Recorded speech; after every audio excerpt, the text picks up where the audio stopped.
जो बिगड़े क्या बिगड़ते चले गए, और आज की तारीख में जो देश की हाँ राजनीति बिगड़ गई है, और आज ये जिस चौराहे पे हाँ खड़ी हो गई है, लंपट पूंजीवाद, कारपोरेट हाँ पूंजीवाद, और पूरा जनता का शोषण हो हाँ रहा है, झूठ पर झूठ बोला जा रहा हाँ है, जुमला पर हाँ जुमला कसा जा रहा है। इसके विकल्प के बारे में आप क्या सोचते हैं?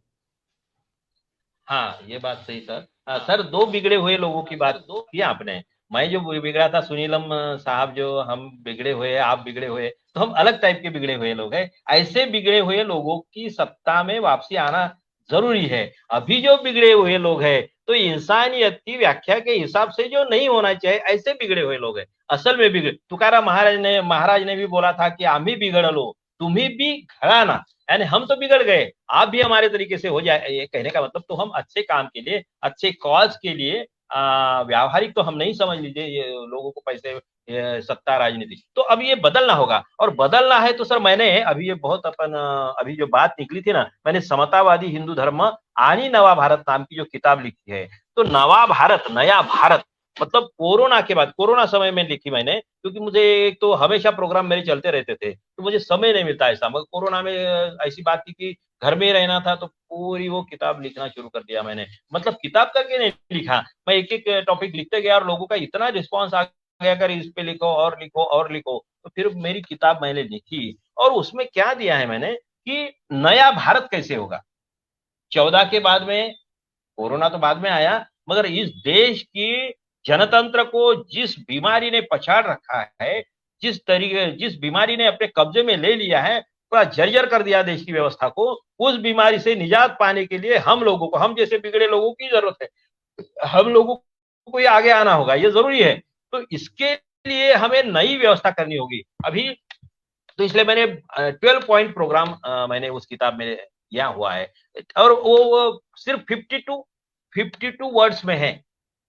12 पॉइंट प्रोग्राम है। हमारी पूरी लोक जागर की नीति हम चाहते हैं कि धर्म के मामले में क्या हो, एजुकेशन के मामले में, हेल्थ के मामले में, औद्योगिक के बारे में, कृषि के मामले में, महिलाओं के मामले में, न्याय व्यवस्था के मामले में, ये कैसी नई व्यवस्था हम लाना चाहते हैं और क्या बिगाड़ है। तो इस मामले में मेरा जो भी अपना चिंतन है, मेरा अपना चिंतन है, वो मैंने उसमें रखा है। और लोगों ने बहुत, क्या उसमें 1 साल के अंदर 3 एडिशंस वगैरह निकल गई है उसकी, बहुत अच्छा रिस्पांस मिल रहा है, कई लोगों ने अप्रिशिएट किया है। और उसी पे समतावादी हिंदू धर्म, यानी धर्म धर्म की बात है, उसमें भी कई लोग डिस्प्यूट करते हैं, तो ठीक है, अपना अपना विचार हो सकता है। मगर हम क्या चाहते हैं कि भाई जो विठल है, और फिर वारकरी संप्रदाय है, ज्ञानेश्वर महाराज है, तुकडोजी महाराज है, तुकाराम, नामदेव महाराज, ये जो समतावादी विचार है, इधर कबीर भी है, ये समतावादी ना। तो समतावादी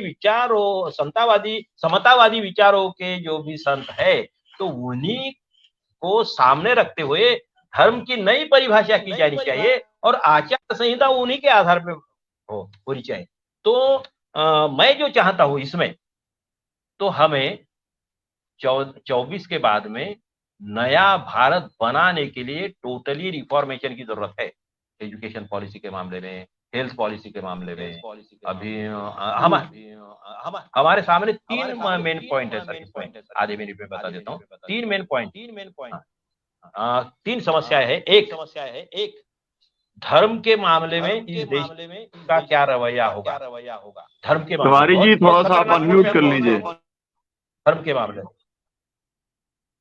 हाँ हाँ हाँ। तो धर्म के मामले में तीन तीन मेन समस्याएं हैं। जो भी अगली सरकार आएगी ना, इस देश के शासकों के सामने जो गंभीर है, वो सिर्फ ये चलाना चाहते हैं, 5 साल चलाना चाहते हैं, वो तो ये कोई बड़ी बात नहीं है, ये तो चलेगा, चलता ही रहेगा, उसमें कोई मेन बात। अगर इस देश को संवारना चाहते हैं, इस देश के इंसान को जिंदा रखना चाहते हैं, इंसानियत जिंदा रखना चाहते हैं, भाईचारा मजबूत करना चाहते हैं, और जनतंत्र को जिंदा रखना चाहते हैं, जनतंत्र के असल मकसद को अचीव करना चाहते हैं, तो हमें नए सिरे से सोचना होगा इस देश के नेतृत्व को। तो 3 मसले उनके सामने बहुत मेजर है, ऐसा मैं समझता हूं।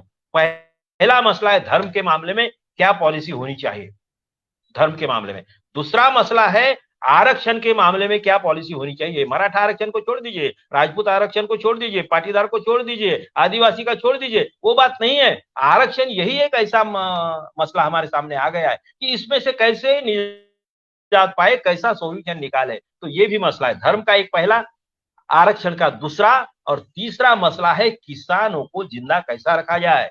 खेती को जिंदा कैसा रखा जाए। इधर अदानी अंबानी वगैरह वगैरह इनका जो संकट है हमारे ये खेती पे और पूरे देश की स्वतंत्रता को, आजादी को, अरे वो सब अपने कब्जे में लेना चाहते हैं। तो ऐसे इसमें किसानों को न्याय कैसा दिया जाए, उनकी आत्महत्याएं कैसे रोकी जाए। तो ये जो है फिर हम ये 3 मसले हैं और 3 मसलों पे काम कैसा किया जा सकता है, इसमें मैंने वो समतावादी हिंदू धर्म और नया भारत इस किताब में मैंने मेरी तरफ से एक विश्लेषण रखा है, एक चिंतन रखा है। इसी ये जो समता भूमि जो मैंने बोला, इसका नाम जो हम नामकरण करने जा रहे हैं, तो आप लोगों को बुलाएंगे, आपको भी आना है।